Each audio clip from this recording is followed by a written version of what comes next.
అందరికీ praise lord. March 30 ఈరోజు దేవుని వాగ్దానము.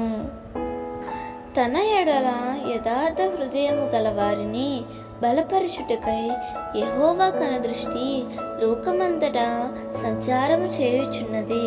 2 దినవృత్తాంతములు 16వ అధ్యాయము 9వ వచనము.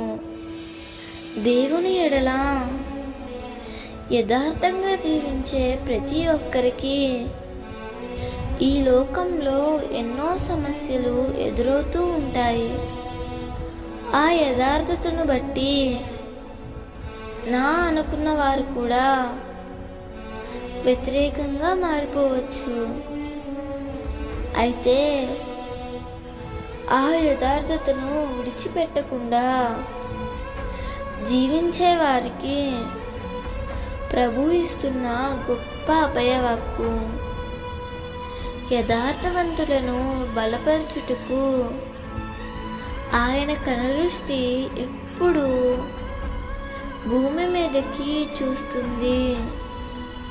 నీకు ఎదురవుతున్న ప్రతికూలతలను బట్టి ఎన్నడూ యథార్థతను విడిచిపెట్టవద్దు. ఆనాడు యోబు ఎన్ని సమస్యలు ఎదురైనా మరణమగు వరకు నేనెంత మాత్రము యథార్థతను విడువను అని సెలవిచ్చాడు. అందుకే దేవుడు యోబును బలపరిచి రెట్టింపు దీవెన అనుగ్రహించాడు.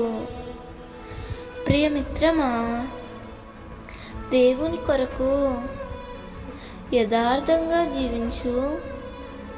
తప్పకుండా ప్రభువు నిన్ను బలపరిచి నీ ప్రతికూలతలన్నిటినీ పరిష్కరించి ఆశీర్వదించునుగాక.